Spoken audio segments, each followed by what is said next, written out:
नमस्कार।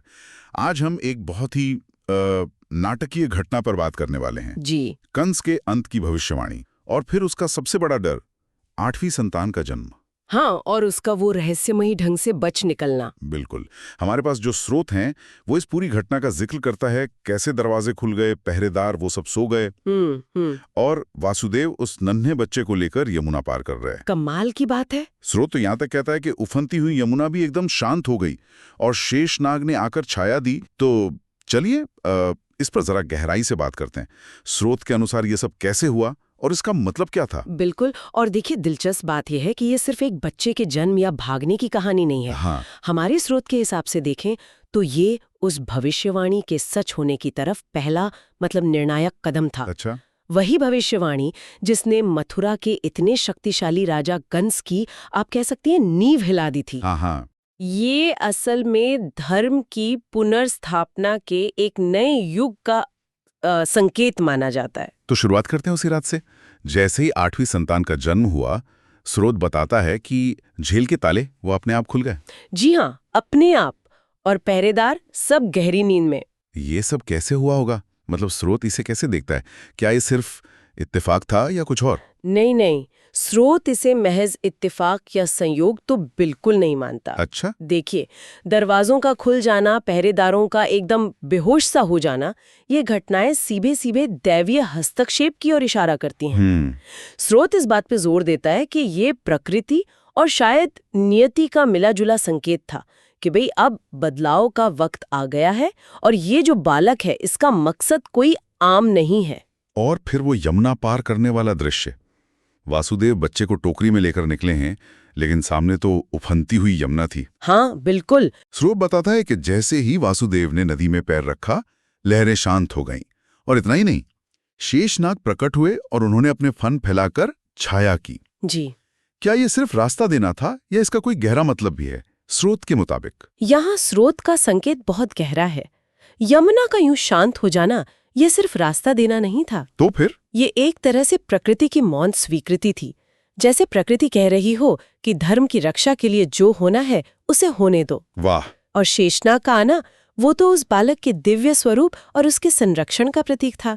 ये दिखाता है कि जैसे पूरी सृष्टि ही उस मिशन में, उस काम में मददगार बन रही थी। इसके बाद वासुदेव गोकुल पहुंचे, वहां नंद और यशोदा के घर। उसी समय एक कन्या ने जन्म लिया था। जी बिल्कुल। स्रोत के अनुसार वासुदेव ने बड़ी खामोशी से कृष्ण को यशोदा के पास सुला दिया और उस कन्या को लेकर वापस मथुरा आ गए। और फिर सुबह होते ही हाँ, जैसे ही सुबह हुई, कंस तक खबर पहुंच गई कि 8वीं संतान पैदा हो चुकी है। और वो गुस्से में आ गया होगा। बिल्कुल, गुस्से में कारागार पहुंचा। देवकी ने बहुत मिन्नतें की, कहा कि ये तो लड़की है, इसे छोड़ दो। पर जैसा स्रोत बताता है, कंस ने एक नहीं सुनी। और यही कहानी अपने चरम पर पहुंचती है। हाँ। जैसे ही कंस ने उस कन्या को पत्थर पे पटकने के लिए उठाया, वो उसके हाथ से छूटकर सीधा आकाश में चली गई, बिजली की तरह कौंधी। अरे! और वहां उसने अपना असली, वो तेजस्वी माया रूप प्रकट किया। हाँ, और फिर वो गर्जना हुई जिसे स्रोत आकाशवाणी कहता है। जी बिल्कुल, आवाज आई, रे मूर्ख कंस, तुझे मारने वाला तो जन्म ले चुका है और सुरक्षित भी है।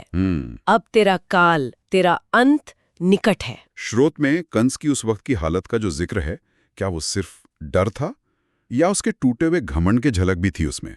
ये बहुत अच्छा सवाल है।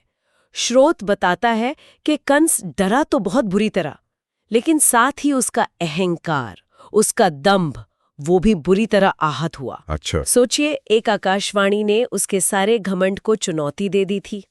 वो भविष्यवाणी उसके दिमाग में ऐसी बैठ गई कि उसका हर पल डर और शक में बीतने लगा। ये उस अत्याचारी राजा के पतन की, आप कह सकती हैं, मनोवैज्ञानिक शुरुआत थी। उसके असली दुश्मन के सामने आने से बहुत पहले ही। तो श्री कृष्ण के आने और धर्म की पुनर्स्थापना के युग का आरंभ था, जैसा स्रोत कहता है। बिल्कुल, स्रोत तो यही बताता है। तो हमने देखा कि कैसे स्रोत उन नाटकीय और चमत्कारी घटनाओं का जिक्र करता है। कृष्ण का जन्म, वासुदेव का उन्हें सुरक्षित गोकुल पहुंचाना, और फिर उस माया रूपी कन्या का कंस को उसके आने वाले अंत की चेतावनी देना। हाँ। निश्चित रूप से ये पूरी घटना यही दिखाती है, स्रोत के अनुसार, कि नियति और जो दैवीय विधान है उसे टाला नहीं जा सकता, चाहे कोई कितना भी शक्तिशाली क्यों न हो। सही कहा। कंस का डर ही उसके अंत की वजह बनने लगा था।